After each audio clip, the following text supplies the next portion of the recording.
മുത്തശ്ശന്റെ ചക്കരം മോളൂ. ഉമ്മ. ശാരിയയ്ക്ക് എങ്ങനെയുണ്ട് കുഞ്ഞെ? ശാരിയേച്ചി അപകടനില തരണം ചെയ്തേ ഉള്ളൂ. മോളെ നോക്കാനൊന്നും ഇപ്പോഴൊന്നും കഴിയുമെന്ന് തോന്നുന്നില്ല. ഈ ഒരു അവസ്ഥയില് മോളെ ഹോസ്പിറ്റലിൽ നിർത്താനും കഴിയില്ല. നമ്മള് വീട്ടിലുള്ളവര് തന്നെ നോക്കേണ്ടി വരും. അതെ, ഈ വീട്ടിലുള്ളവരെന്ന് കുഞ്ഞേച്ചി പറയുന്നത് ആരെ കണ്ടോണ്ടാ? എന്നെ കണ്ടോണ്ടാണോ? അല്ലെങ്കിൽ ഈ എല്ലാവരുടെ കണ്ണിൽ ഞാൻ ഒരു പണിയും ഇല്ലാത്തവളാണല്ലോ, വീട്ടിൽ വെറുതെ നിൽക്കുന്നവള്. പക്ഷെ ഞാനിവിടെ കിടന്ന് അനുഭവിക്കുന്ന കഷ്ടപ്പാടുകൾ എനിക്ക് മാത്രമല്ലേ അറിയാൻ പാടുള്ളൂ.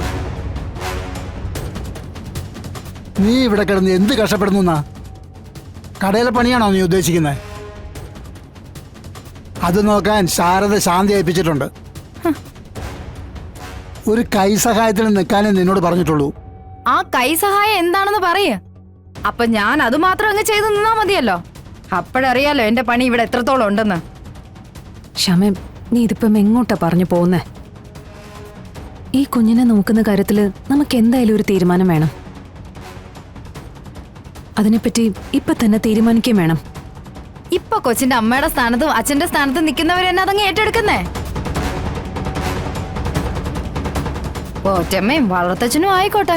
ക്ഷമേ, വാക്കുകൾ സൂക്ഷിച്ചുപയോഗിക്കണം. ഇത് നമ്മുടെ ചേച്ചിയുടെ മോളാ. മോളുടെ മുത്തശ്ശനും ചിറ്റമ്മയായ നീയും നമ്മുടെ ഈ വീട്ടിലുള്ളപ്പോ മോളെയും കൊണ്ട് എന്റെ ഭർത്താവിന്റെ വീട്ടിലേക്ക് പോയി അവിടെയുള്ളവരോട് നോക്കാൻ പറയുന്നത് മര്യാദയാണോ?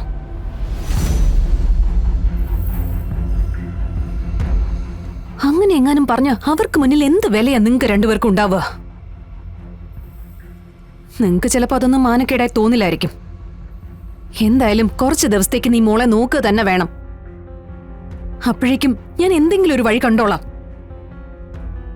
ശാലിനി കുഞ്ഞെ, എല്ലാവർക്കും ബുദ്ധിമുട്ടാണെങ്കിൽ ഞാൻ ഈ കുഞ്ഞിനെ നോക്കിക്കോളാം. പൊന്നുപോലെ നോക്കിക്കോളാം. ഇനി ഈ കുഞ്ഞിന്റെ കാര്യത്തില് ഇങ്ങനൊരു തർക്കം ഈ വീട്ടിൽ വേണ്ട. ആരും നോക്കണ്ട, എന്റെ മോളുടെ കുഞ്ഞല്ലേ. ശാരീരിക സുഖാവുന്നവരെ ഞാൻ നോക്കിക്കോളാം. ശാരദ വരുമ്പം എനിക്ക് ഈ മോളെ തിരിച്ചേൽപ്പിക്കാനുള്ളതാ. അതെ, അച്ഛൻ ഏത് നേരം ഈ കുഞ്ഞിന്റെ അടുത്ത് ഇരിക്കാൻ പറ്റുമോ? നിനക്ക് നോക്കാൻ പറ്റില്ല എന്നല്ലേ നീ പറഞ്ഞത്?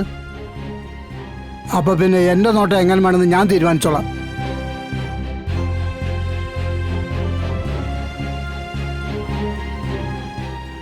ഞാൻ നോക്കിക്കോളാം എന്റെ മോളെ. ഒരാൾക്ക് ഒരു തടസ്സമാവാത്ത രീതിയിൽ ഞാൻ നോക്കിക്കോളാം.